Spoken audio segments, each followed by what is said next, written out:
Hey guys, it's Steph and I'm back. Welcome to my channel. So today I'm back with my January wrap-up video. I did quite a lot of reading in January. Most of them were ebook or I got from the library, so I will put their picture like over in this general area of the cover so you guys can see what I read. But I read 11 books in January, which is like the most amount of books I've read in a month, like ever. So that was a lot of fun. So yeah, I read 11 books. I read like 4 or 5 self-help books. I read mostly thriller, of course, and I read one graphic novel. So yeah, let's just start out. So this month I read The Haunting of Hill House by Shirley Jackson. So this book was really, really awesome. However, I just really didn't care for it as much as I thought I would, with it considering to be a classic. I guess I do understand why it's a classic and why it has some aspects to it. But it just wasn't my favorite, so I gave this 3 out of 5 stars. The next book is The Wife Upstairs by Rachel Hawkins. And let me just tell you, this book is phenomenal. I gave this book 5 out of 5 stars. The storyline is awesome. One of my favorite aspects of it is the jumping between the different narratives. Between Jane and Eddie. I just love the different perspectives, as well as the ending of the story just leaves you wondering, like, how, like, where, I don't want to give too much away, but the end of the story just kind of like, how is she able to get away with that kind of thing? And it was just, I don't know, it was really awesome. You guys definitely need to read it. It is more of like a whodunit kind of story. The whodunit, though, is not somebody you're going to expect, so I definitely highly recommend this book. Next, I read Thornhill, which has a lot of bullying aspects in it about this girl that lives in like a home. She gets bullied by this other girl, and the storyline is just like, she's just lonely, she sees ghostly figures like out in her windows, and it's fun. There is a lot. I'll just like flip for you guys here real quick. There is a lot of pictures, a lot of graphics, but there is quite a bit to read. Next up, I read The Winter People. This book was phenomenal. Okay, it gives me like the Pet Cemetery vibes. So basically there's this cave that you go to, like say you have a loved one that died unexpectedly. You can go to this cave with a personal item of theirs, and you can bring them back to life for 7 days. If within those 7 days, though, that they do something evil, some things happen, and they become like bloodthirsty and can live forever. And the storyline follows back in the 1800s and the current. So I love when storylines do that. So you find out what happened to create this person, the Winter People, and then the new storyline with like what it's like to live in that time. And okay, it's just really good. I definitely highly recommend that. The next thing I read was The Coffee Bean, which is a really short book. It is a business self-help book. It was really, really awesome. I recommend the read. It is a really good read, and I do understand why it's like one of the #1 sellers for business self-helps. But there is a few things that I'd like to clarify with the book, and they just don't. So that is why it only got 4 out of 5 stars. Next up, I read Brain on Fire. So I actually listened to Brain on Fire, and then I watched the movie Brain on Fire on Netflix.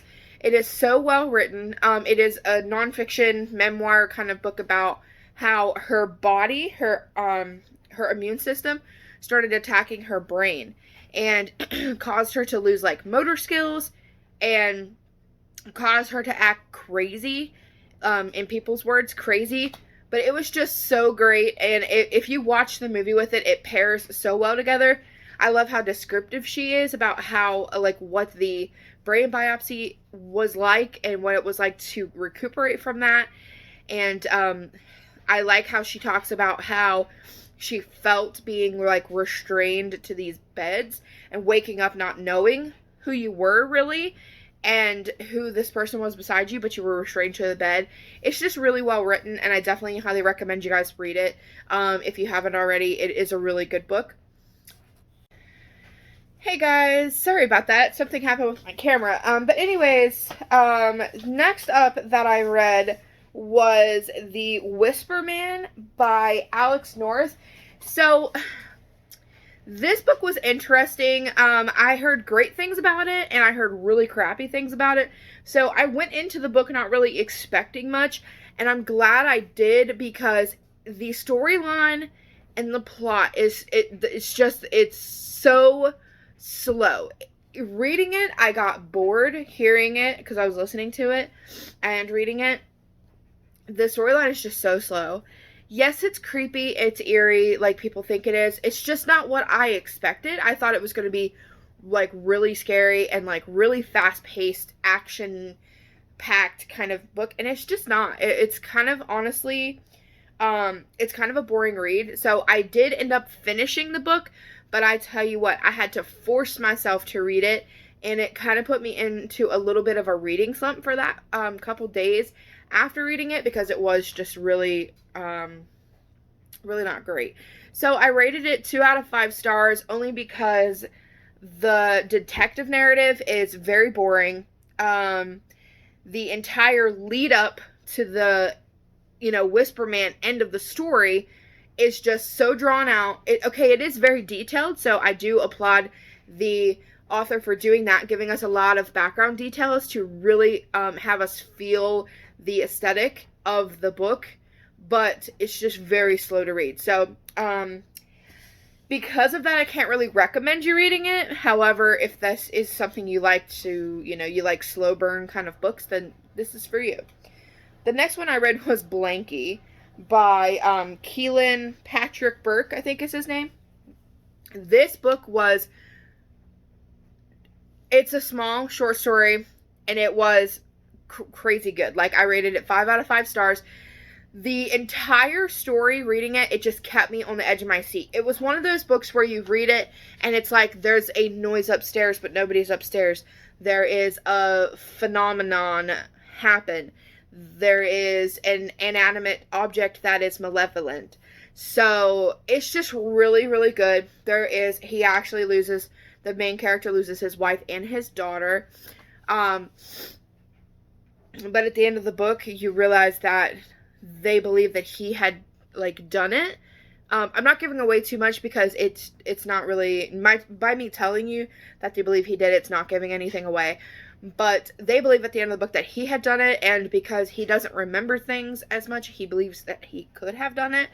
But the end of the book ends, and it makes you realize that what you had just read prior to the final chapter was the story that they found when he disappeared. So it was just crazy good, and I'm telling you guys, you have to read it. It is a very quick read. It's like 70 some pages.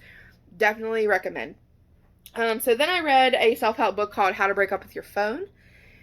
And this book was really good. It does really help you think about your phone usage habits, your social media habits. And there's even a little quiz in there from an actual psychologist that deals with addictions, like internet addictions. And I rated a 9. I scored a 9 out of like 14 questions or 15 questions, something like that. And it actually states to me that my usage is borderline on a addiction, and that I should see a psychologist. So it's just crazy to read, and it takes you step by step by step how to break up with your phone. So you do the first step, and then the next step comes after you get comfortable with the first step. It's just really good. After the fact, I have used my phone 2.5 hours less every single day than I have in previous weeks. I have a tracking app that you can download. You can download any kind of phone usage tracking app. And I deleted TikTok and Twitter because Twitter was on there and I would notice that I didn't really use Twitter that often. However, when I went on Twitter, I spent hours, and TikTok is just bad for me. I get on there sometimes after work. I get off at 5 o'clock. I get home by 6 sometimes, 6:30 when I don't have something to do. I find myself watching TikTok and then looking at the clock and it's like 9 o'clock at night. And I realize that I've not done anything for 3 hours but scroll through TikTok. So I've deleted those, and I have decided to only post on Facebook once a day, twice if it's the weekend. So that's what I've been doing. I'm not following the steps 100%, but I definitely highly recommend you read it if you feel like you're spending way too much time on your phone. And it is by Catherine Price, by the way. And then I also read A Good Girl's Guide to Murder. That book was so awesome, and I loved how it was written kind of like a detective kind of style. So what I mean by that is there is this girl that dies. The main character, she is investigating a murder that happened when she was like a freshman in high school. And she's using it as her senior project. So she investigates this murder to try to figure out where this girl is, because this girl's missing still. The girl that had got murdered. And her boyfriend had killed himself because they believe that he was the murderer. And it's really good. And at the end of every chapter, she highlights who she believes did it or who she believes is involved in the disappearance. And she just recaps all of her findings. And then at the end, it's just all of it comes together, and there's a little love interest in there, which is awesome in a thriller, because you don't really find love interest a lot in a thriller unless it's like the bad guy is falling in love with someone because he's like a Black Widow or something, or Black Widower, I guess is what I should say. Hold on. Why did my camera do? Hold on. Hello, camera. There we go. Sorry, guys. My phone's being really weird. And then next up, so I definitely recommend, let me slow down. Definitely recommend you guys read that. I listened to it and read it, and it was really great. I gave it 4 out of 5 stars because at the end, I kind of feel like it was just abruptly ended, and I kind of wanted to know what happened more to the person who had done it. But you just don't find that out. So that's why I got 4 out of 5 stars. The next book I read was Snatched by Karen Slaughter. This was part of the Winterween challenge with Gabby and Olivia at the beginning of January. It is the middle book. It's like 4.5, so it's a novella of an 8-book series, so I don't recommend reading it unless you have read the entire series or you're working your way through the series. However, standalone reading it, I could follow it. For the most part, it had a really awesome storyline, but you don't really know who, like, the characters are and stuff because you kind of don't read the series, so that's kind of why it only got 4 out of 5 stars. And then, last but not least, I read Switch on Your Brain by Caroline Leaf, and so pretty much what this is how your brain reacts to happiness receptacles. And it talks about how to train your brain to always think of the happy side of things, and how to get rid of like your negative thinking. It was really good. It's really hard to rate self-help books because I don't really like to rate them, because every self-help book, I feel like, whether it's written well or not, they still try to better our world and our communities, and it's just really one of those things I don't like to vote on. But I did give it 5 out of 5 stars because it was really well written, and it was thought-provoking. So I love self-help books that are thought-provoking. It's just really they're really good. So yeah, so that is my January wrap-up. I had a really, really awesome reading month. and I'm hoping that I have an awesome reading month in February. I will be coming on probably tomorrow or Monday to do my February TBR and goals. So right now I'm reading Girl Defined by Kristen Clark and Bethany Baird. It is like a Christian book. It's God's radical design for beauty, feminine, can't say that word, and identity. So far it's really good. I'm only like 2 chapters into it. But yeah, that's what I'm reading right now, and this will close out January. So that'll be my 12th book for January. Thank you guys so much for watching, and I'll see you guys in my next video. Bye!